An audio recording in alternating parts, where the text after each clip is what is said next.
2, 3, 4. Shoo up, my sugar, shoo up, my little butterbean. Down, diddy, down, down, down, diddy, diddy, down, diddy, down, down, do I do it, down, diddy, down, down. You're so pretty, pretty, down, diddy, down, down.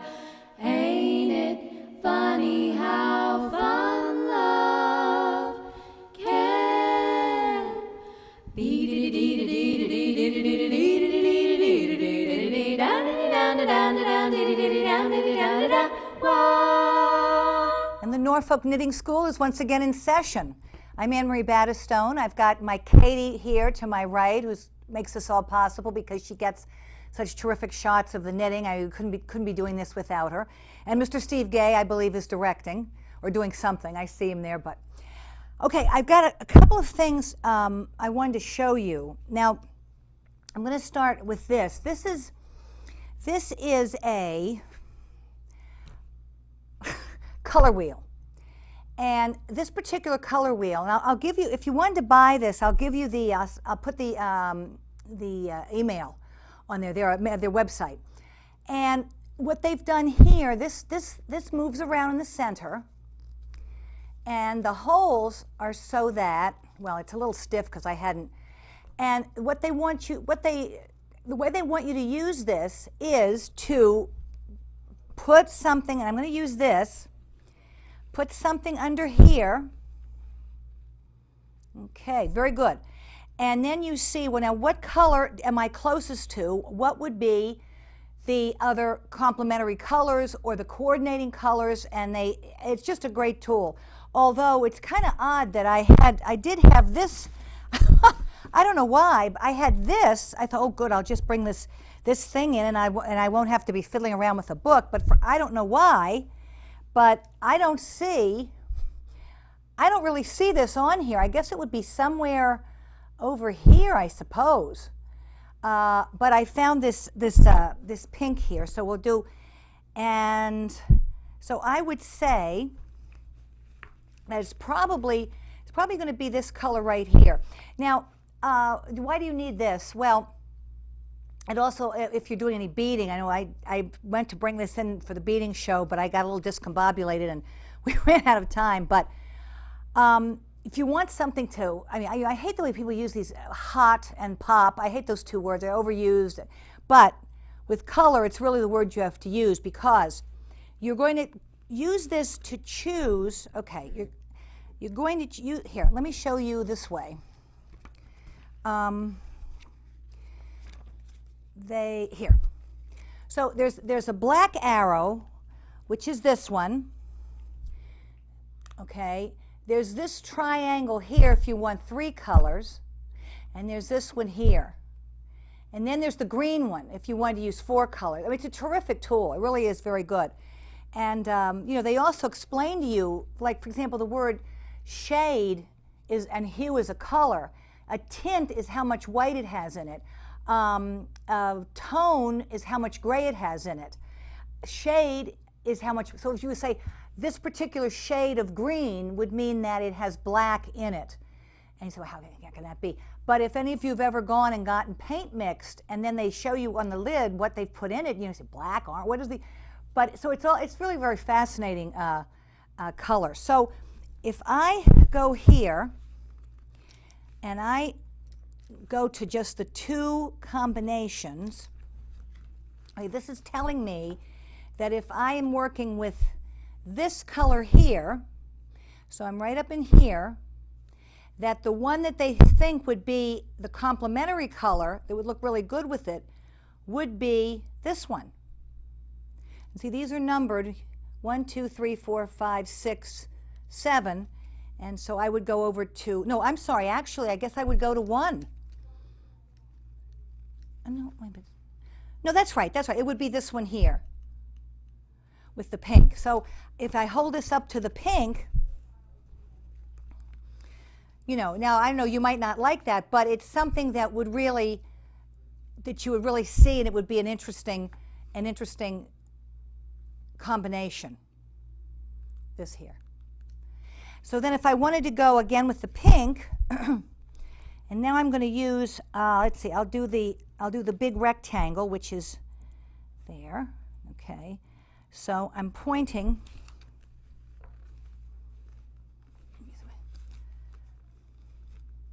So I've got, sorry about this.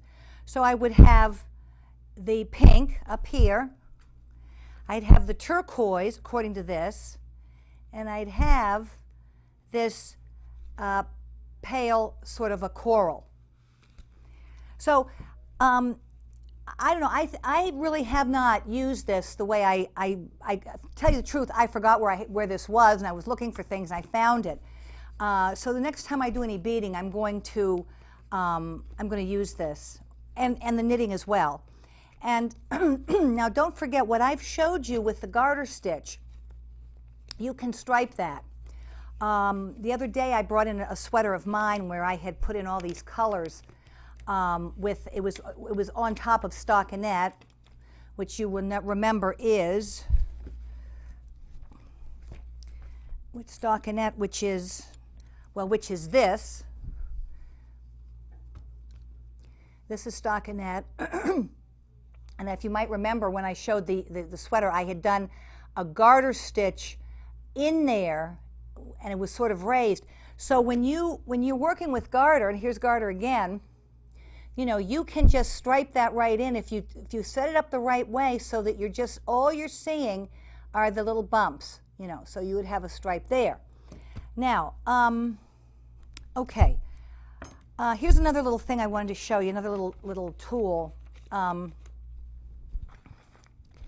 These are markers for your work, and because as you now, for example, I was starting a cable. I did a cable with you last time. Now, some people, and I made a really wide border here of reverse stockinette. Sometimes people want to make just a little one, and they feel better if they've got one of these. So if I were to be going across here and knitting back, they like to put a little marker. I like to just use these. I just buy the very cheapest kind of little plastic rings I can find. Sorry, let me go back here.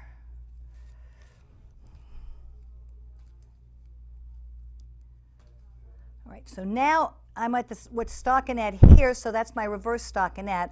So I'm going to now switch. You know, isn't this terrible? See, I'm very nervous because I'm going in tomorrow to get my other knee fixed, and I have got major jits. So I mean, I don't usually, not usually this clumsy. I would imagine you've never seen me be quite this clumsy with the needles, but so you would just put one of these in here, and you slip it.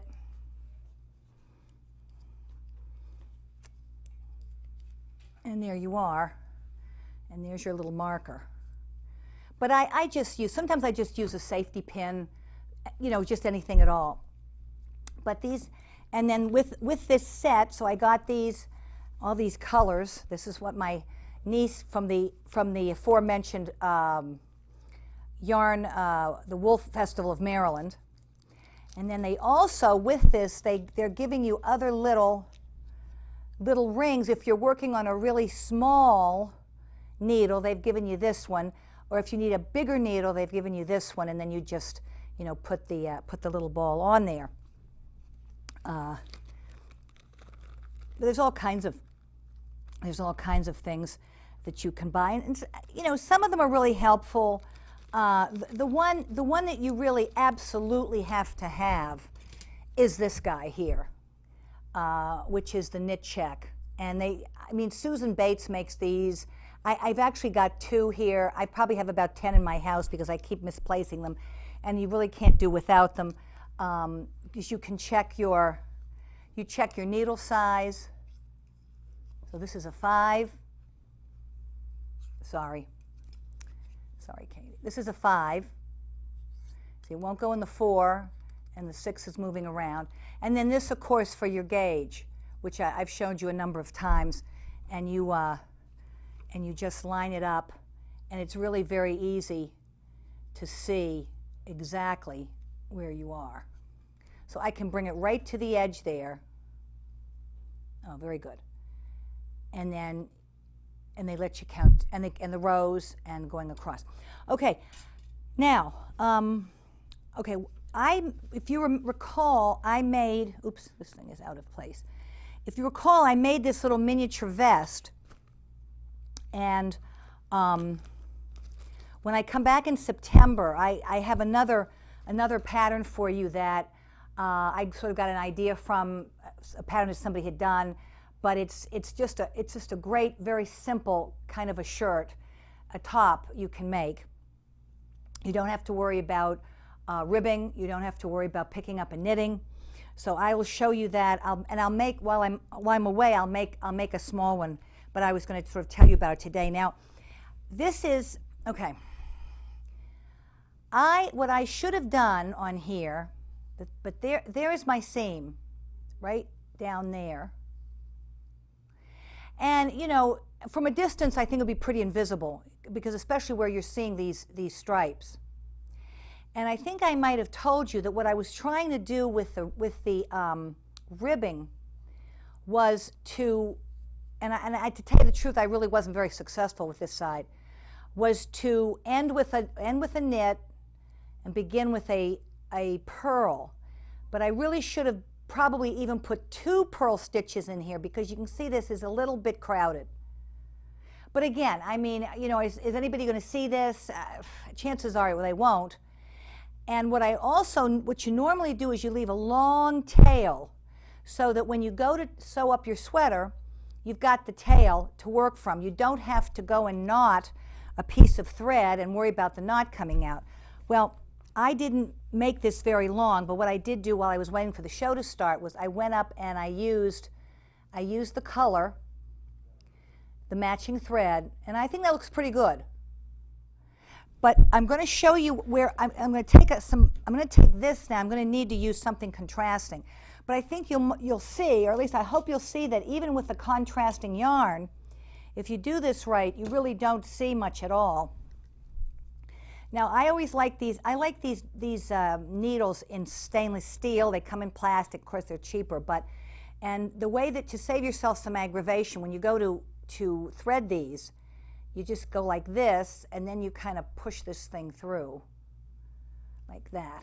I mean, if you try to go through with the end of this, I mean, I guess you can do it, but it, you know, sometimes it's kind of a, you know. So, all right. So now I'm going to knot this.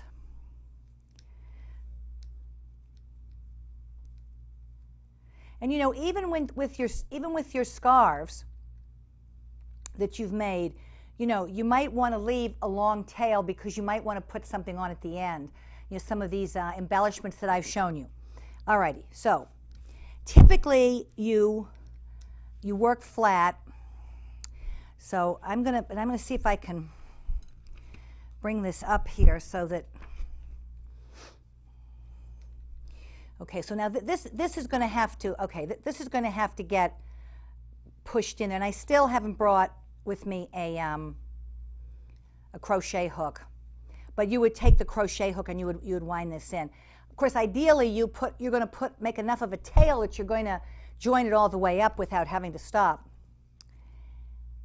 And you kind of come in here, and you're going to look and see, now where can I come? I'm going to come right in here. See this? That's the edge there. Now this is why some people like to do a selvage edge.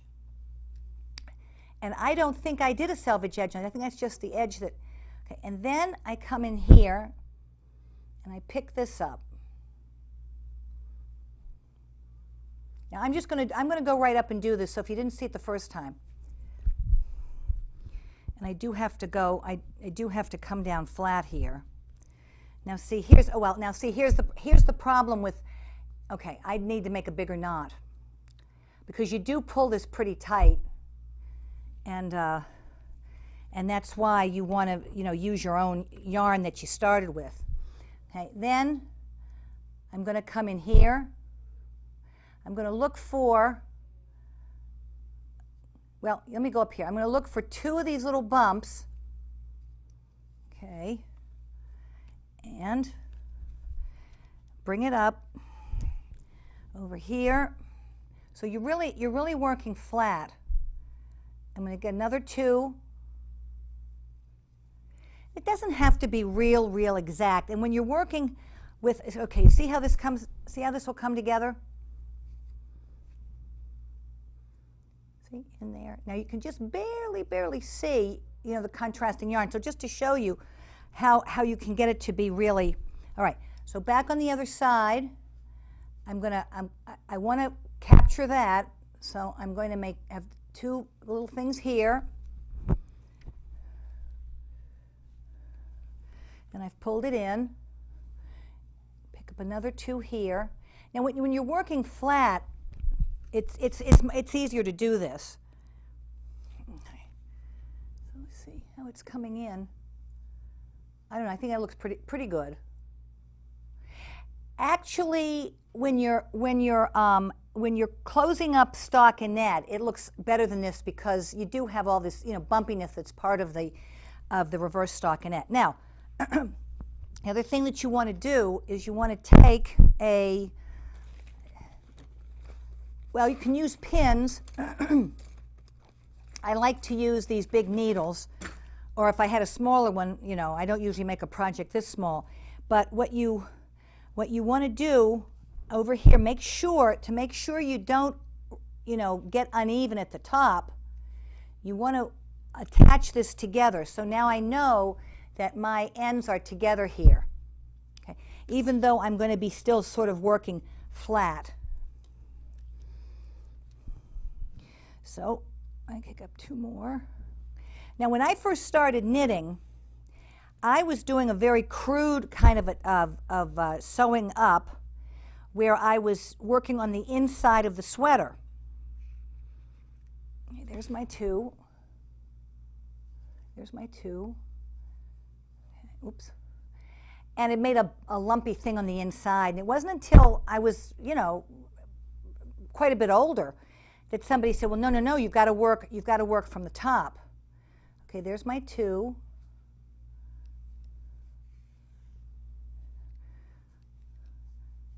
And 2.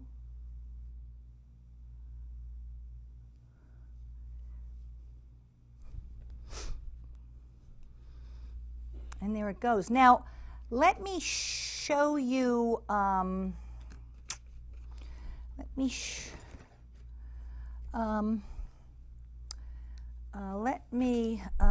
I had another swatch. Oh, here we go. Okay. I'm going to show you how this gets put up against, let's see. Well, you know what I'm going to do? I'm going to put this right up against the stockinette here, just so you can see how this would be done. And I was reading a pattern book the other day. You know, some people read. Now, I'm really going to have to take this out because I don't have far to go, and I'm just going to keep in mind that I've. Okay, now I'm changing the stitch here because now I've got ribbing. Okay. So this is like what you would call a stockinette stitch. You see all the V's because it's ribbing. There's the reverse stockinette. There's the knit purl. All right. So now I'm going to do a little bit of a different thing. I'm going to go in here, and there's different ways you can do it. I'm going to try this. I'm going to try going in the middle of that stitch, and in the middle of this stitch. Very good. And draw these across.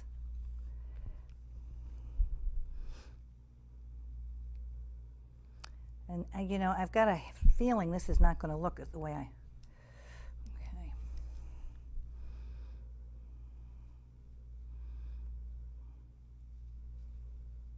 Oh, you know what? I'm not doing this right. Hold on. Let me go back.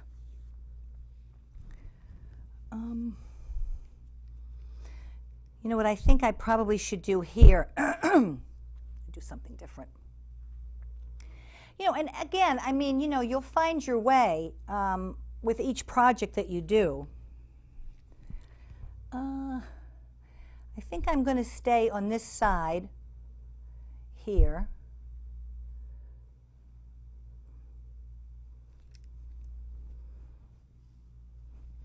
so now I'm on the outside of the stitch, and over here I'm going to go in here. And I think what this was I think I might have planned this wrong in terms of how I ended these rows. But let's see what we've got here. Let's see how well we can get this together. Okay. So okay. So. Oh, you know what? I apologize. I am really not myself today. This was been the armhole. Good God. Remember, this would have been, sorry about that. This would have been the armhole, so we're going to pull this out. So, all right. So then this would have ended here. I just would have gone into the back and secured it. So this would be my armhole. Okay, so let me go now to the top, because the top has to be joined. And I would just go down here and draw this through. Just go like this, go down a ways, and it will stay. You might want actually to make a little knot there. You could have made a little knot here, because there is going to be some pressure here where the arm's going to be. Okay. Okay. All right, now the top, okay, we'll call this our front. I mean, this really looked pretty awful back here, but when you make the big size of this, it does not look bad. You kind of get this roll to it, but being so small, it's kind of hard to see that. All right. So now I'm going to still put wrong sides together. Now when you sew, so you see, so there's the side, and I mean you can see a little bit of that, and that's something I can always, that's where I was running it through. I can get rid of that. But I mean, you don't really even see that blue in there because I've got it pulled in.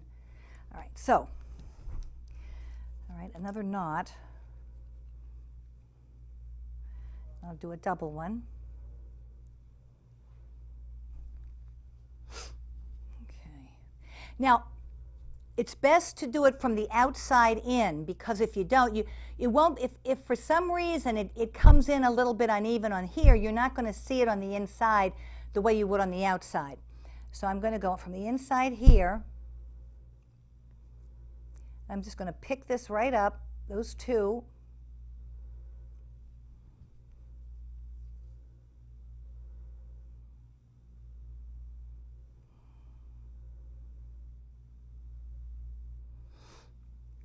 And I'm going to pick up these two.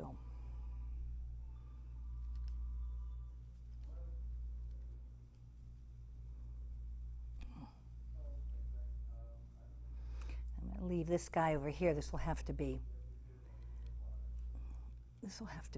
gotten away, rid of. Okay.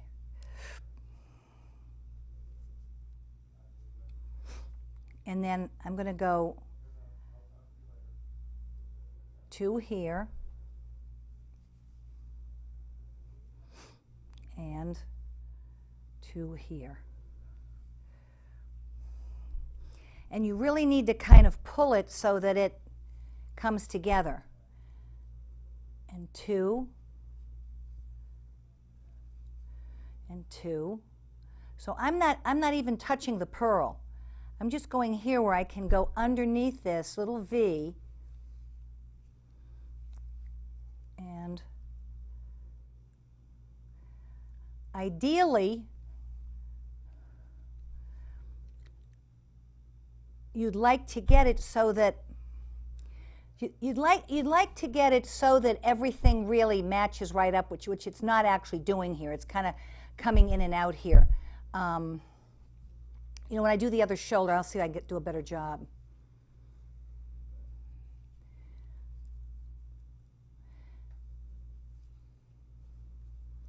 But there's my last one. And you know, that would suit me. And again, I mean, just, you know, you can see how, now this was done, this was a mistake here.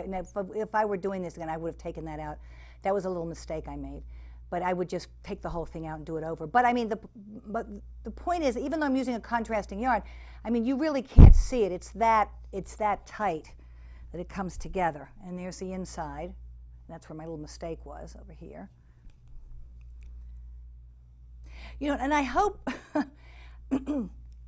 I hope you're not at home saying, oh, isn't she a big faker? You know, she's making mistakes. She's supposed to be a teacher.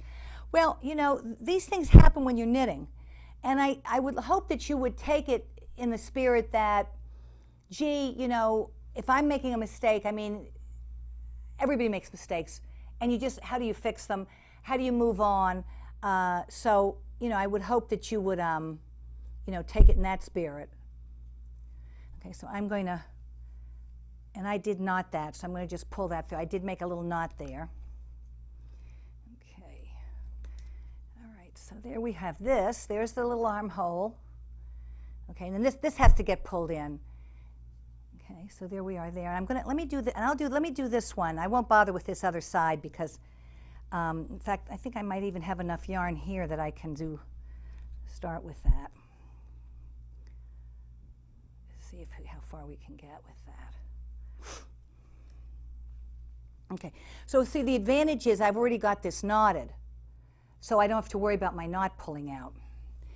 Okay, so I'm going to go here and get this two right.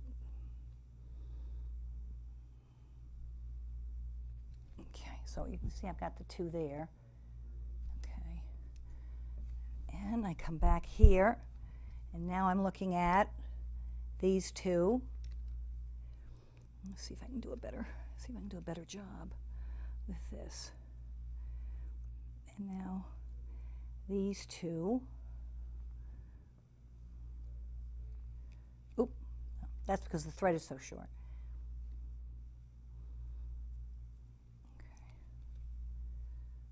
Okay, so I'm going to take these two.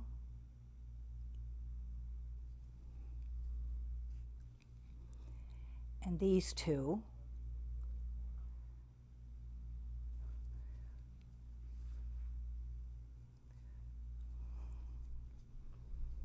Let's see if we can get these to come straight in the way they're supposed to.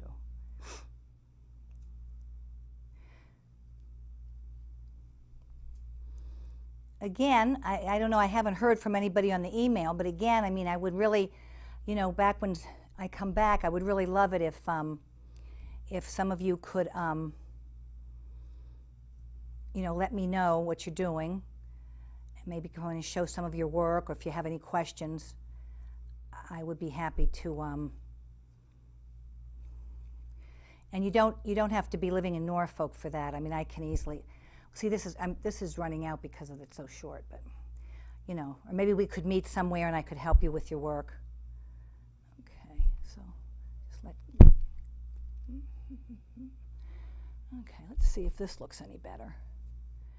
Well, this is a little bit better, not too much better, but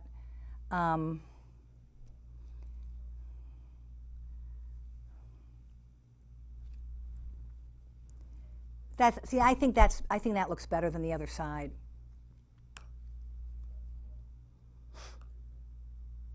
I think that looks better than this. Oh, good girl, good girl. So now we can look at both of them. Okay, there we go. All righty. It's my Katie. See, I mean, I don't think this is a horror show over here, but this is smoother here. And you know, it might not have helped that I was using a different texture of yarn here either. That probably didn't help. All righty. Now, okay. We were looking at patterns last week. I think that what I'm going to do is I'm going to do a little bit more with the cable here. And okay. Now, you know, how do you know? Now, the way you know where you were is you're going to always have the yarn that you're working is going to be on your right. So, you know, you'd never come over here and try to start, although I will tell you the truth, that has happened to me in a long time ago when I picked something up, and I don't know what I would in the world. I guess I thought I was doing, I guess I thought I was doing the purl side, or the reverse stockinette side, and I went like this, and actually there's a way to make a round collar, in which you're kind of going back and forth. You don't work till the end, but that's for another time. So here I am on the wrong side, so purl.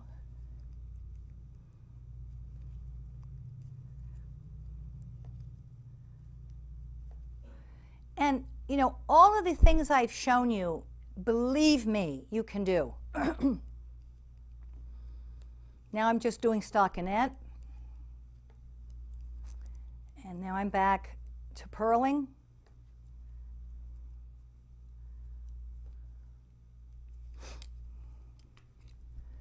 Okay.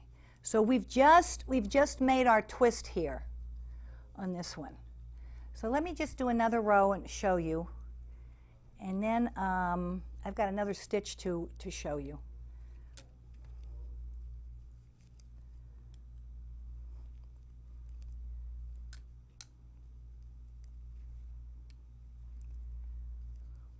So if you have friends, if you recall the sweater I showed you last time with the stripes from the scrap yarn, you know, if you have a friend who's a knitter, you know, because you wouldn't acquire all that scrap yarn unless you'd been knitting for a while. But of course, you didn't have to use different colors for each stripe. I think I told, okay, there's my purl.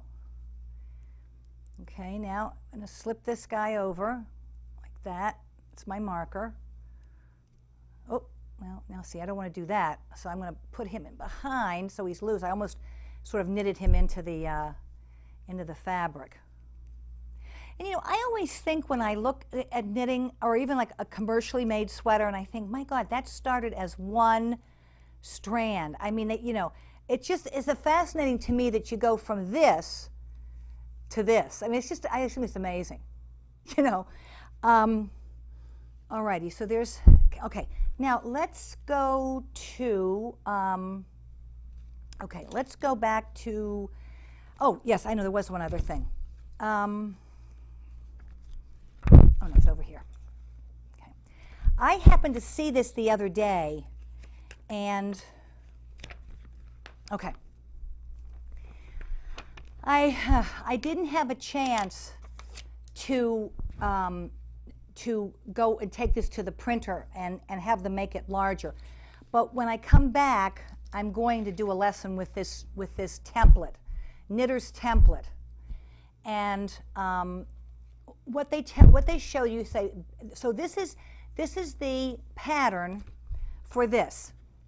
It's very simple. It's a tunic with your ribbing there, and I don't, it looks like, yeah, some ribbing at the bottom. So then they say with smaller needles cast on. So this is enabling you to work with independent of the pattern.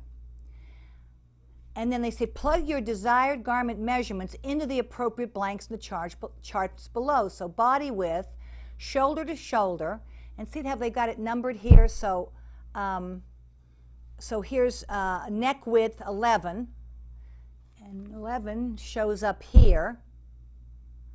It's a great thing, and I'll get it made bigger for you. And what I really like about, okay, here's your gauge, sample pattern gauge, and I give you a pattern, 2 1/4 stitches, give it in 3 rows to an inch. I mean 2 1/4 stitch. I don't like that. That seems kind of ridiculous to me. But your gauge per inch, and you'll put it in here. Now this is something down here that I've never seen, and I don't know how I ever missed this, but I'm glad I came across this. It shows you how to do your armhole shaping. Subtract 6 from 3, divide by 2, sample sizes. Don't worry, I'm going to go through and figure this all out, but it tells you how many decreases to make at the armhole. And that would be in here, and that would be what they're talking about here. Okay? So there's let's see where the 5, this is all, see, okay, shape armholes 5. And so I thought this was a really great thing. So I'm going to come back with that for you. All right. Now let us go back to these patterns. Okay, so this is,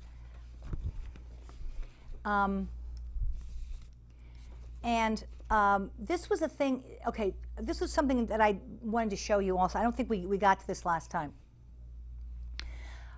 So you know what this is, you know what the measurements are. I mean, you know, the days of a 40 inches around being a large, I mean, that not in this lifetime nowadays. I mean, I mean, you know, just, we're all getting bigger and fatter, and 40 inches to me is not a large. In fact, some of these patterns in here, they had like a 38 inches around was a large. It was just crazy. All right, so they're showing sports weight yarn. Okay, they're telling you the approximate amount of yards, knitting needles. Okay, crochet hook. Well, that's just to finish the bottom off, because you're not doing any ribbing on this. Gauge, 26 stitches to 4 inches, 32 rows to 4 inches. Okay, pattern stitch. Now I started doing this, and this is a very nice pattern stitch. Multiple of 2 plus 2 edge stitches. Now you're going to see, we're going to go row 1. This is right side, and then they'll, well, in this case, I guess they figure you're going to assume that row 2 is the wrong side. Usually they'll put RS, WS. I don't know why they haven't done it here. All right, knit 1, yarn over, knit 2, pass the yarn over the 2 knit stitches, repeat from, which means that this is what you're going to do over and over again between the stars. So here I am, and all right, so now these fell off this. Oh, okay. Oh, I know what I wanted to show you. Yeah. Okay. This. Okay.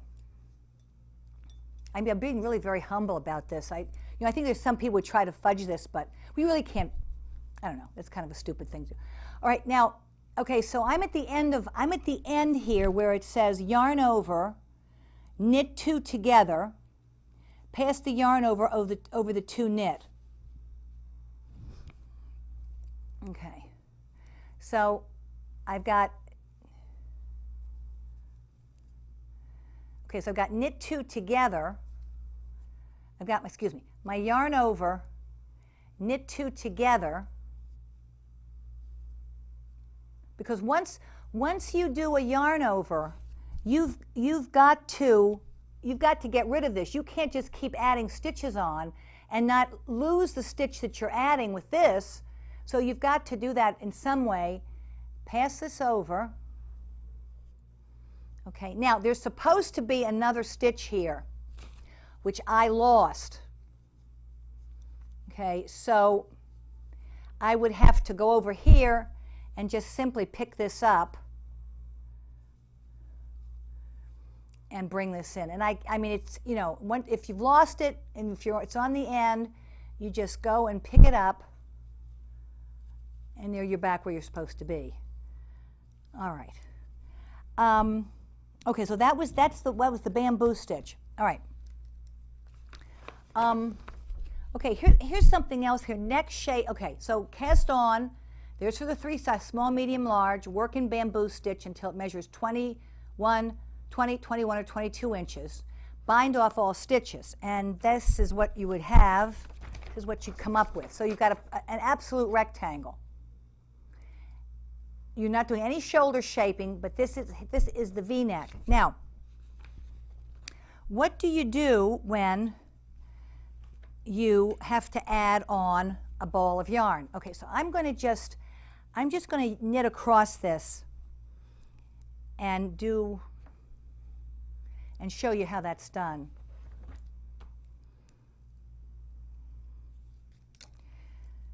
Now there's two ways to do this. I'm going to stop doing the I'm going to cut the cable off here. I'm going to make this plain knitting. Yeah, I'm going to just do this here. We'll just do a plain stockinette. All right, this comes off.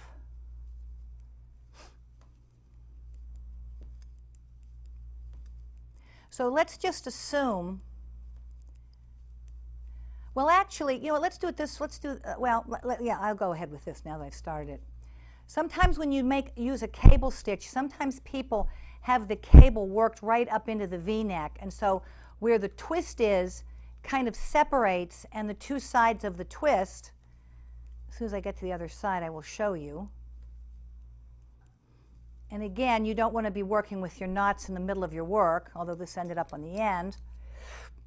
So sometimes what people do is they'll have a cable and they'll have a V-neck, and they'll split the V-neck right here is where they start. So that's what I'm going to try. I'm going to do that. All right, so I'm going to knit across. Let me get some more yarn here.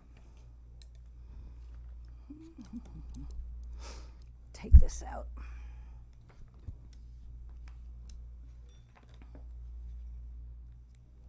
So it says work 59 stitches. All right, so that would be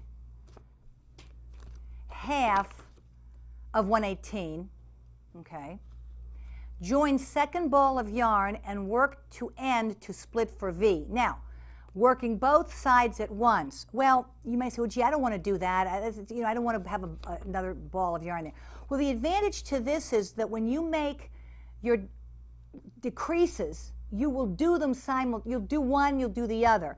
When you're just working on one side, it doesn't mean you'll make a mistake, but you could, and it'll go a little faster. So I'm going to knit through here. Let me get myself some more yarn.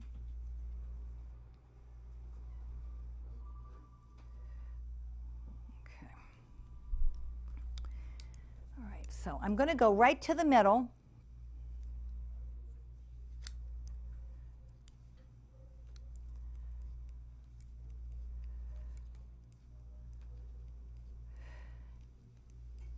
Now again, if you're going to keep the cable pattern, you'd probably keep this over here. But let me just, so now I'm going to go 1, 2, 3. Okay. All right. Now I can do my neckline this way. I can go here and put these on a needle. On a pin, I mean.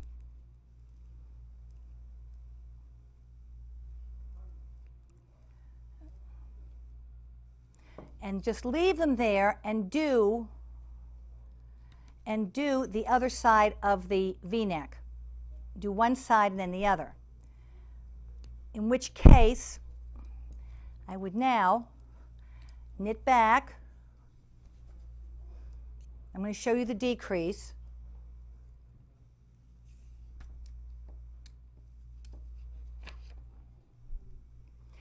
And again, I mean,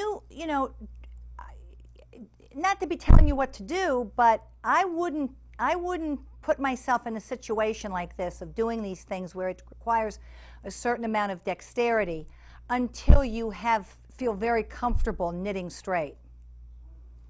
Okay, so now let's see what so it says working both edges at once, decrease 1 stitch at neck edges every other row to the same length as back. And they show you the inches again, they were up here. So now when you make your decreases, when you're shaping a neckline like this and you make your decreases, I think it's best not to work right to the edge. Why? Because when you go to finish off the neckline, you want to have that little stitch. If you recall when I was sewing those parts together, I wanted to get I want to get my needle under a little place there where I could be secure. If you're right on the edge and you're seeing kind of little, okay, so now, okay, there's my edge of my neckline, so I'm just going to go like this and knit this, and I made my decrease. And there it is. And so I'll go back. I'm going to go back, and I'm going to put the second ball of yarn in.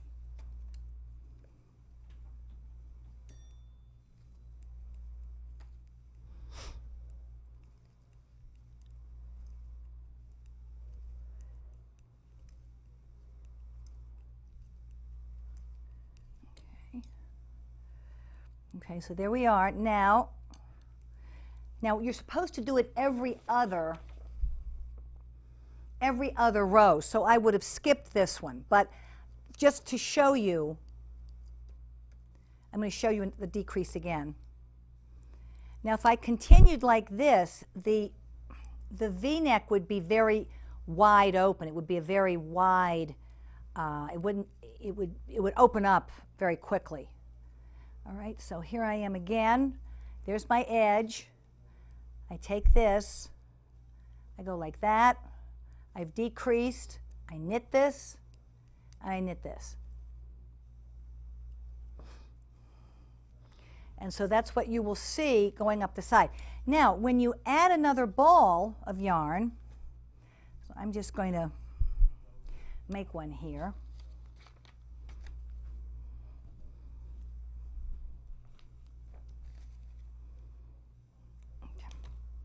Okay, so this would be, okay, so I'm going to put this back on my needle. See, this is what I like about this design, because I can open it at either end. With the regular pins, you can't do that, and you've got to kind of, you know, take all the stitches off and sort of hold them, and then find the open end of the pin. Whereas on this side, on this device, the open end is on both sides, or the free end of the needle, I should say. Okay. All right. So now here. Okay. Now we've already done a little bit here, and I think you can see how the V-neck's going to come. So all I would do is I just lay my yarn in there. Well, let me take my stitch first. So I'm sorry, there it goes. I just lay the yarn in there, and I just start my, okay. In this case, I'm making the decrease in the other direction. I pick this up, I knit this one. This comes over here, and that makes that decrease. And you say, well, gee, isn't this going to slip out? Well, no, you're gonna keep this knit tight. I mean, you could even, I mean, I may as well do it. You could even just put a slip knot in the back there, just so to be on the safe side. But when you finish off the neckline, you won't even see this. Okay, so I put a little knot in there. I don't know if you can see that. I put a little knot. All right, so now I'm going to go across here. Oops, there we go.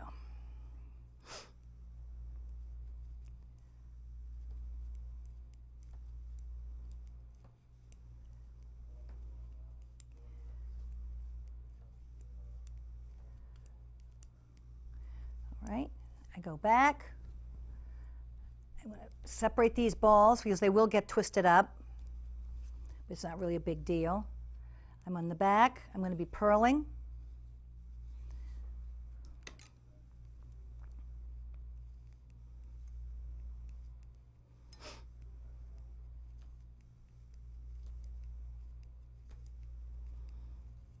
You say, well, now what's going to happen now when you get over there? Isn't the thread going to get pulled across the neckline? No, it won't. So I go here. Well, see, my knot wasn't big enough, but I'm just going to snug that in. And now I go here, and I work across. I would probably do it half and half myself.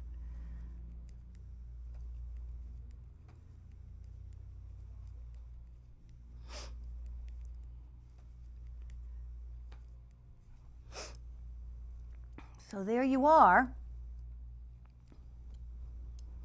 Now, when you make these V-necks, it doesn't look the same. It doesn't look the same on both sides, and I don't know if there's a way around that.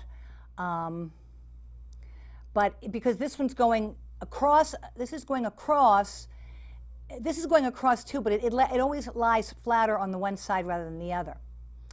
Now, okay. Okay, so let's just finish with this pattern, and I have something else I wanted to tell you about. All righty. Okay, so let's just finish with this pattern, and I have something else I wanted to tell you about. All righty. Okay, so let's just finish with this pattern, and I have something else I wanted to tell you about. All righty. Okay, so let's just finish with this pattern, and I have something else I wanted to tell you about. All righty. Okay, now, if, let's say, for some reason, you wanted a deeper V than what they're calling for, okay, because they work to 13 inches. You know, let's say you want to start at 12. You want to start down here.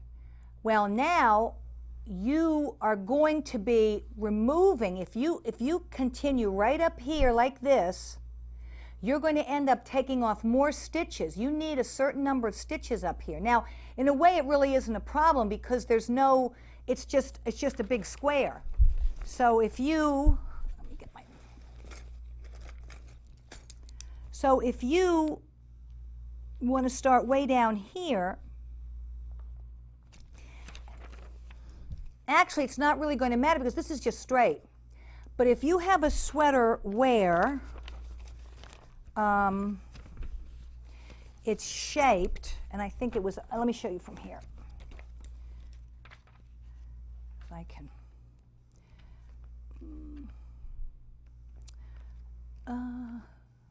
Okay.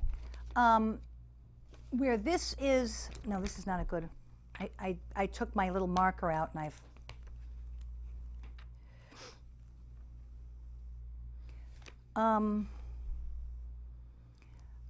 well, let me just draw it for you. If it's going to be shaped in the back,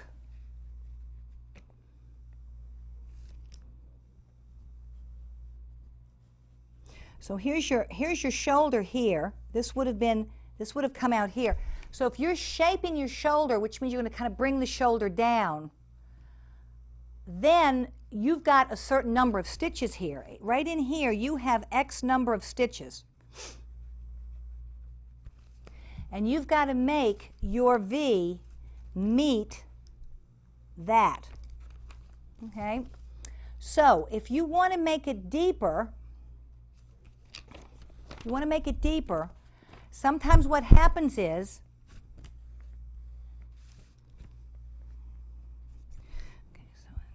here. Okay, this is my back. This is the back neck.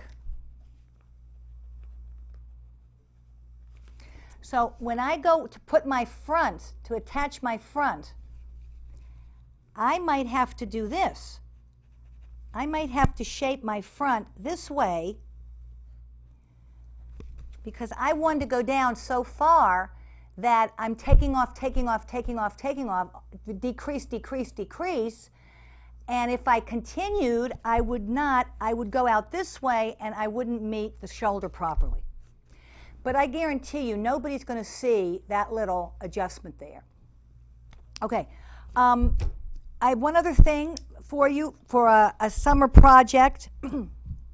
This is garter. You can make a very nice top the following way. You would decide how long from the bust down to your waist you would want to work. So you're going to work this way. Your length is going to go around you. So you're going to have, and I'll make this and I'll bring it in when I come back. So you're going to make, your body of your sweater is going to look like this. And it's go all the way around you. And then the top, when you go to the top, you're going to make a piece like this. You can put it right on there. You're going to make two of these. You're going to add it right on there. You can mix up your stitches. You can make garter again. You can make the garter going this way. And just sew up the sides. Leave this open for your arms. This is going to go across, so to make a drawing with this, it would make two pieces like this. You're going to make two. This is going to be the front. This would be the back. This is the sleeve edge. Sleeve edge. So this is going to come down here. You're going to have this in the front. This will be around back, and the body will be here, and it will be worked this way on garter. So the garter is going to be going down this way. And it makes a nice fit because, so in other words, it's going to be like this, and this can be this way. And because the garter is stretchy, this will kind of fit up against your midriff. And again, this is something all of you can do this. This is really very simple. Then when you go to close it, put it together, you're going to stitch this to this, this to that. You're going to leave room here for the neckline, and you're going to sew this up. And actually, you only have to do one because since you're going to have a big loop here, you can put your seam in the back because this is all one piece. So it's going to be done sort of like this. You're going to turn this around, and that's the bottom of your sweater. So as I say, I will make that for you for when I come back. I'm trying to think what else we have that we can look at here. I do have, oh yes, there is one thing. Okay, here we go. All right. Okay, you're looking at this sweater here, and I don't know if I have, let me see if I have a big picture of this. I don't think I do. Okay. And you say, well, what in the world is that? How in the world? Well, you're going to do the whole thing across. They look like they want you to make it increase here. So you're knitting, you're going to cast on, what do they want you to cast on 106 stitches, because here's the pattern here. 106, you work up,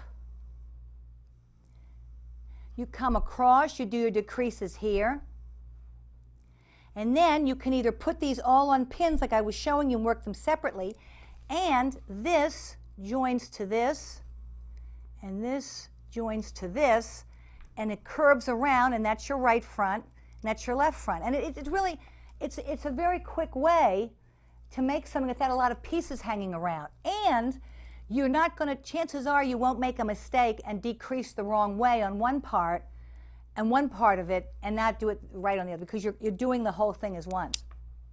So I think I've just about run out of time. I'm sorry that I made so many discombobulations, but you know, it happens. And when I come back, I'll have made that sweater that I was just trying to explain to you. In case you didn't understand it, you'll see it when I make it.